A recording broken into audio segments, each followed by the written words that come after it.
Hi hello welcome to our channel Teju's పదాల పదనిసలు.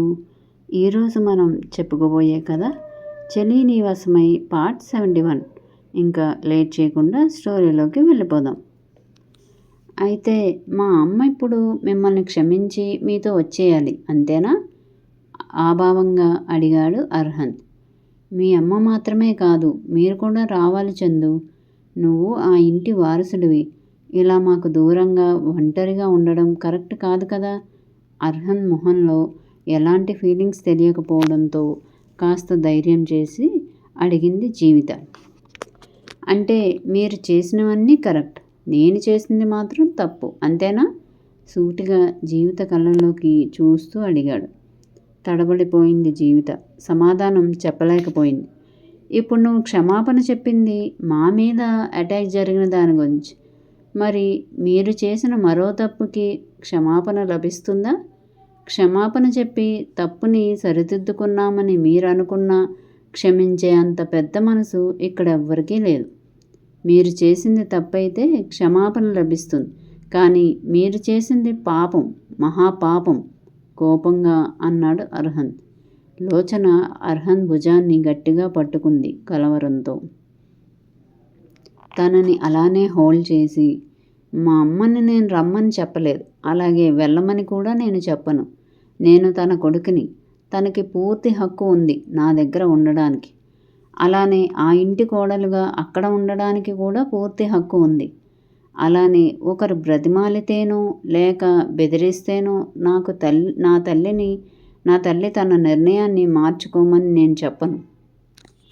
ఒక కొడుకుగా తనకి ఎప్పుడూ తోడుగానే నిలుస్తాను. నీతో రావడం రాకపోవడం తన నిర్ణయం, నేను ఎలాంటి అభ్యంతరం చెప్పను. నాకు వెళ్ళే ఉద్దేశం లేదు చందు. ఇప్పటి వరకు అన్నీ భరించాను. మీ నాన్న అహంకారాన్ని, మీ అత్త పెత్తనాన్ని. ఇక నుండి ఆ అవసరం లేదు. ఇప్పటి వరకు నా జీవితంలో ఒరిగిందేమీ లేదు. ఇక నుండైనా నీ దగ్గర ప్రశాంతంగా ఉండాలని అనుకుంటున్నా. మీ సంతోషాన్ని చూస్తూ నా శేష జీవితాన్ని గడిపేస్తే చాలు.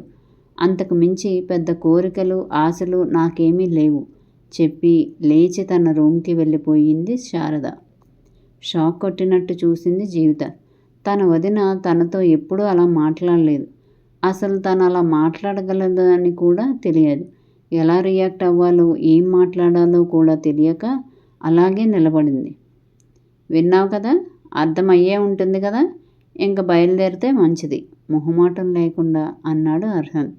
తనని వెళ్ళిపోమ్మని అంత డైరెక్ట్గా చెప్పిన మేనల్లుడిని ఒక్క క్షణం విచిత్రంగా చూసి అతని కళ్ళల్లో కనిపిస్తున్న భావాలని అర్థం చేసుకోలేక వెనక్కి తిరిగింది. ఒక్క నిమిషం వెళ్తున్న జీవితని పిలిచాడు అర్హంత్. ఒక్క క్షణం ఆశతో వెనక్కి తిరిగింది. కానీ అర్హంత్ కళ్ళల్లో అలాంటి భావం మచ్చుకైనా కనిపించక ఏంటి అన్నట్లు నిలబడింది. ఇప్పుడు నువ్వు వచ్చావు, నీ వెనక తోకలా ఇంకొకళ్ళు రావడానికి రెడీ అవుతారేమో. ఎవరు వచ్చినా మా నిర్ణయంలో ఎలాంటి మార్పు ఉండదని చెప్పు సూటిగా స్థిరంగా చెప్పాడు. వెళ్ళిపోయింది జీవిత క్షణమైనా నిలవకుండా. నాకు కొంచెం వర్క్ ఉంది టిల్లు, లంచ్ టైంకి వస్తాను అని లేచాడు బాలు. మీ బాలు ఎక్కడ జాబ్ చేస్తాడో కనుక్కో, అక్కడ రిజైన్ చేసి మన దాంట్లో జాయిన్ అవ్వమను పక్కనే ఉన్న లోచనకి చెప్పాడు అర్హంత్. ఒకరి కింద పని చేయాల్సినంత అవసరం నాకు లేదు. మీ బావ అంత కాకపోయినా నాకు కూడా ఒక బిజినెస్ ఉంది. చిన్నదో పెద్దదో నా పని నేను చేసుకోవడానికి ఇష్టపడతాను నిర్మోహమాటంగా చెప్పి వెళ్ళిపోయాడు బాలు. మీ అన్నయ్యకి బిజినెస్ కూడా ఉందా? ఏం చేస్తాడు?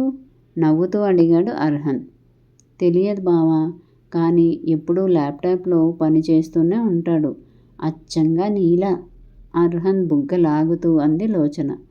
తన బుగ్గని నిమురుకుంటూ నొప్పిగా ఉంది అన్నాడు నవ్వుతూ. నొప్పిగా ఉంటే నవ్వుతారా ఎవరైనా అని అడిగింది. నేను నవ్వుతున్నాను కదా, ఈ నొప్పి కూడా హాయిగా ఉంది. అవునా, అయితే మరోసారి గిల్లేదా నవ్వుతూ అడిగింది లోచన. నొప్పిగా ఉందంటే మళ్ళీ గిల్లుతారా? నొప్పి హాయిగా ఉంది అని చెప్పింది నువ్వే కదా మరి. అయితే ఇప్పుడు నొప్పి హాయిగా లేదు, నొప్పి నొప్పిగానే ఉంది. అవునా, మరి నొప్పి తగ్గాలంటే ఏం చేయాలి అని అడిగింది లోచన. ముద్దు పెట్టాలి, లోచన చెవిలో గుసగుసా అన్నాడు. అర్హన్ పెదవులు చెవిని తాకుతూ అతని ఊపిరి గిలిగింతలు పెడుతుంటే, బావా అంది మత్తుగా కళ్ళు మూసుకుని. ఇక్కడే ఉన్నాను, ఎక్కడికి వెళ్ళలేదు. లోచన నుండి చూపు తిప్పుకోకుండా అన్నాడు. ఏదోలా ఉంది.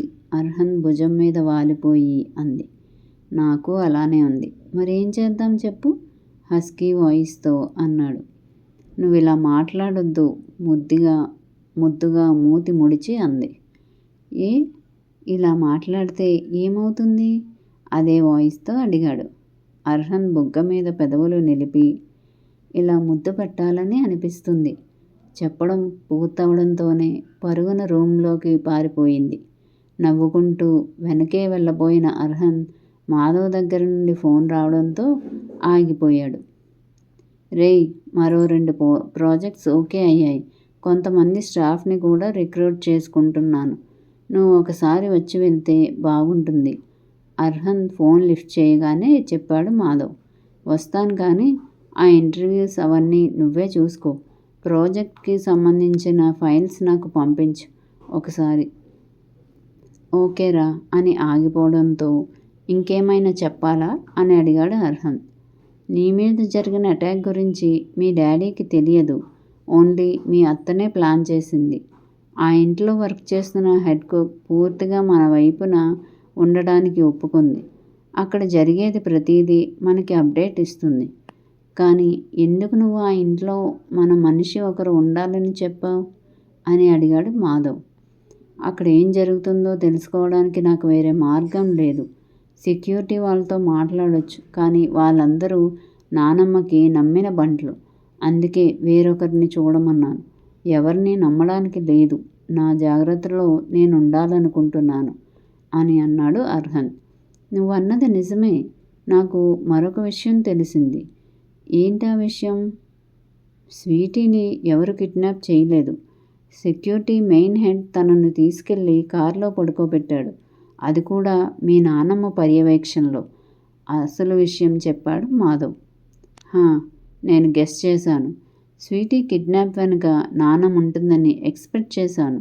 సో దానికోసం సెక్యూరిటీని యూజ్ చేసుకుంది. ప్రూఫ్ సంపాదించావా అని అడిగాడు అర్హన్. లేదు, ఈ విషయం సెక్యూరిటీ హెడ్ మాట్లాడుతుండగా విన్న హెడ్ కుక్ చెప్పింది. మీ నానమ్మ వాడు మాట్లాడుకున్నప్పుడు చూసిందంట. అయితే మొదటి రోజునే మంచి ఇన్ఫర్మేషన్ ఇచ్చింది మనకి. ఎలాంటి విషయాలు తెలిసినా వెంటనే నాకు చెప్పు అని అన్నాడు మాధవ్. అత్త వచ్చేసిందంట కదా అని అడిగాడు మాధవ్. ఇక నుండి నాతోనే ఉంటుంది. వీలైతే తాతయ్య వాళ్ళని తీసుకునిరా. రేపు ఇంట్లో ఏదో పూజ ఉంది. లోచన చేస్తుంది. నేను ఆఫ్టర్నూన్ నుండి వస్తాను ఆఫీస్కి అని అన్నాడు అర్హన్. ఓకేరా, బాయ్ చెప్పి ఫోన్ పెట్టేశాడు మాధవ్. అర్హన్ చాలాసేపు ఆలోచిస్తూ అక్కడే కూర్చున్నాడు. గదిలోకి వెళ్ళిన లోచన కాసేపు తను చేసిన పనికి నవ్వుకుని ముందు రోజు సగం చదివి పక్కన పెట్టిన పుస్తకాన్ని చేతిలోకి తీసుకుంది. 10 నిమిషాల్లోనే ఆ పుస్తకాలు లీనమైపోయింది. పంకజాక్షికి లంచ్ కోసం ఏం వండాలో చెప్పి తన రూమ్కి వెళ్తూ హాల్లో ఒక్కడే కూర్చున్న అర్హన్ని చూసి తన దగ్గరకు వెళ్ళి, ఏమైంది చందు, లోచన ఎక్కడా అని అడిగింది శారద. లోపల ఉంది, ఇలా కూర్చోమా అని తల్లి ఒడిలో తలపెట్టుకుని, నానమ్మ నీతో ఎలా ఉండేదమ్మా అని అడిగాడు అర్హన్. మరి శారద గారు ఏం చెప్తారో మరో అప్డేట్లో తెలుసుకుందాం. మా వీడియో కనుక మీకు నచ్చినట్టయితే లైక్ చేయండి, కామెంట్ చేయండి, సబ్స్క్రైబ్ చేయండి, బెల్ కొట్టండి.